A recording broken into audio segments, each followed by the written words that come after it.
5 horas, mas eu queria que você tentasse explicar pra gente de uma forma um pouco mais reduzida do que essas 35 horas, mas essa briga constante entre capitalismo e socialismo, eles se equivalem ou não tem nada a ver uma coisa com outra, as pessoas confundem?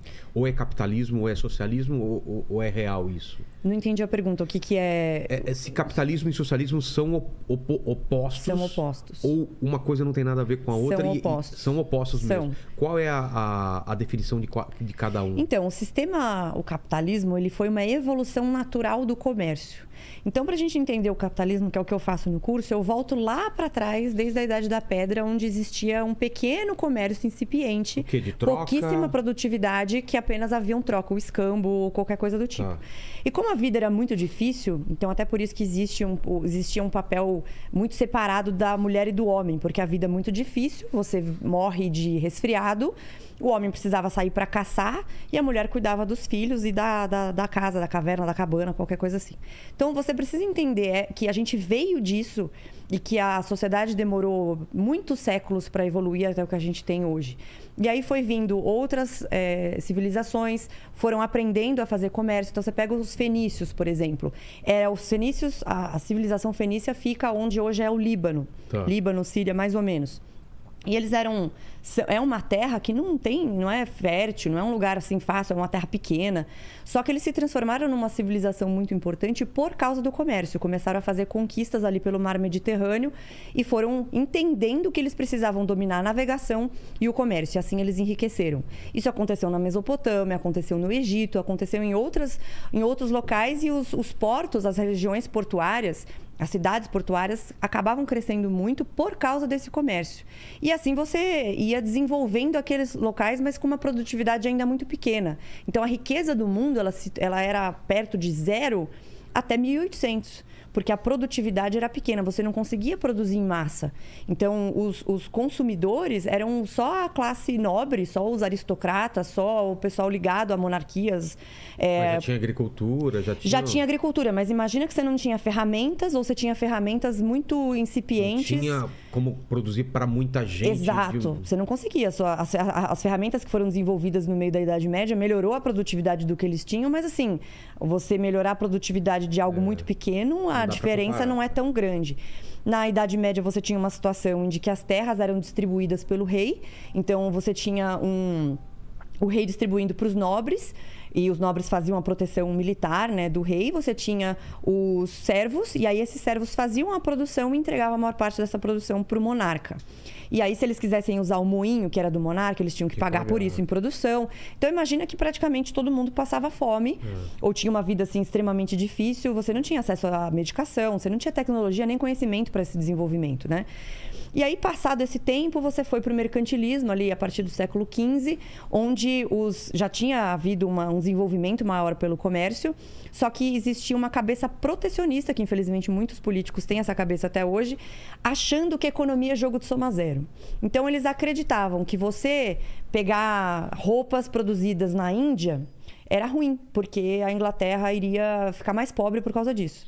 Só que, na verdade, não é assim que funciona. A economia não é um bolo único. A riqueza não é um bolo único que você divide, você só vai mudando de mãos. O pessoal entendia que se eu estou deixando outro país forte, eu estou ficando pobre. Isso. Existe esse entendimento até hoje, infelizmente, que é um entendimento marxista, inclusive, errado, porque aí não é questão de opinião, são fatos. Então, eu ganhar dinheiro não vai deixar você mais pobre e vice-versa. A gente constrói riqueza, né? Riqueza é infinita de ser gerada. Então, você pode ir gerando riqueza infinita. Os recursos naturais não são infinitos. Certo. Mas a riqueza é possível de ser gerada infinitamente porque você vai transformando a maneira que você utiliza esses recursos. Então, se você pega o Elon Musk, por exemplo, o Jeff Bezos e outros bilionários que estão indo para o espaço, existe possibilidade de exploração de recursos naturais desses locais. Ou seja, isso só é possível porque existe dinheiro para isso. Exato. E o Elon Musk conseguiu hoje fazer uma viagem espacial cair de preço acho que 10 vezes, uma coisa assim. Então, esse entendimento dos mercantilistas de que havia a economia era jogo de soma zero, fazia com que eles acreditassem que o país só seria rico se ele acumulasse metais. Então ele ia para outros locais para tirar os metais daquele lugar e guardar, porque ele achava que isso que era o que faria a diferença para eles serem ricos.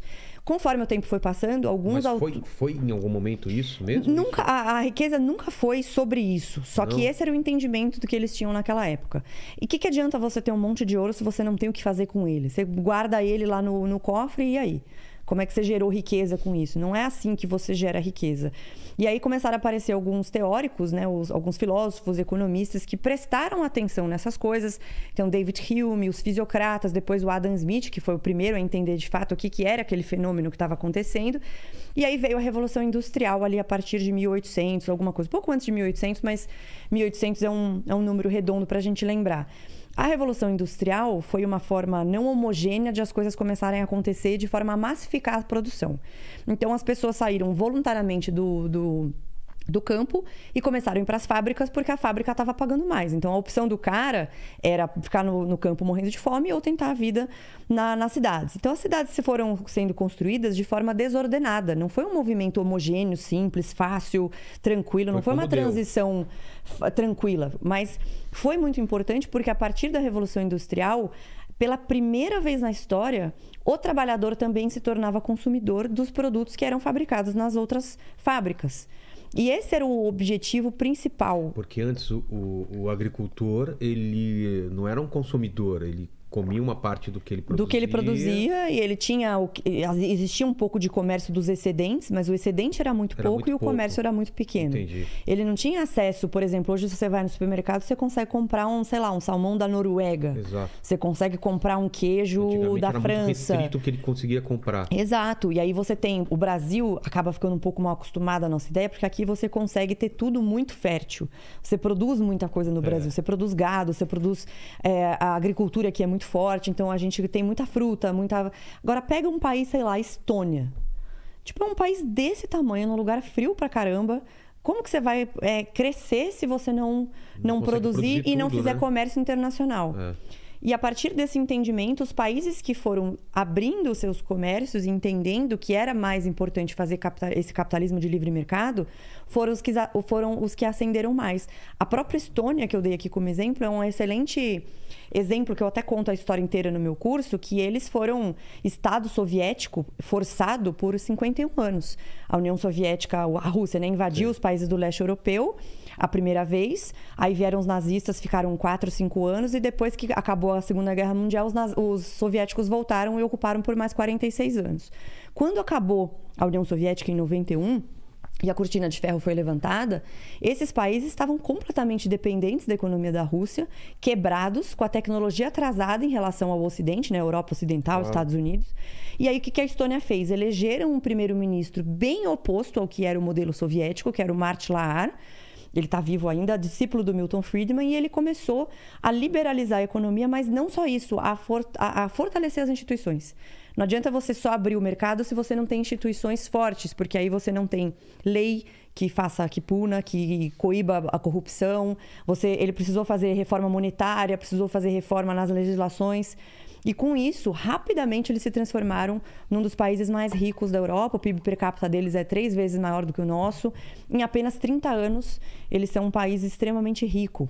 E eles têm uma produção de alguma coisa. Eles produzem muita tecnologia, né? É o primeiro país do mundo a ter residência digital.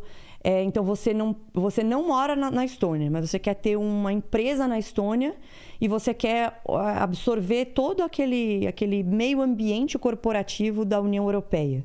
E você consegue fazer isso digitalmente, aplicando por uma residência digital na Estônia. Foi o primeiro país que fez isso. Eles foram o primeiro país do bloco soviético, antigo bloco soviético, a entrar para a União Europeia.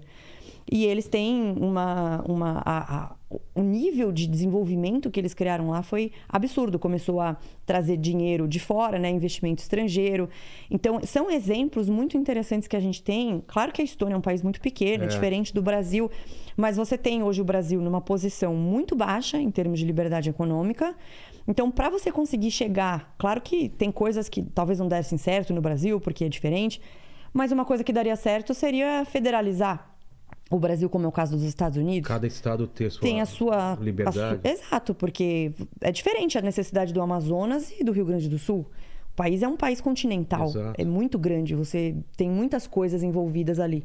Então, pegar as coisas que deram certo nesses países e observar o que deu errado é fundamental para a gente conseguir ir para algum lugar que faça sentido, porque, no fim, o objetivo nosso é que as pessoas prosperem, ganhem mais dinheiro, que o país fique mais rico, que a pobreza diminua ou seja extirpada.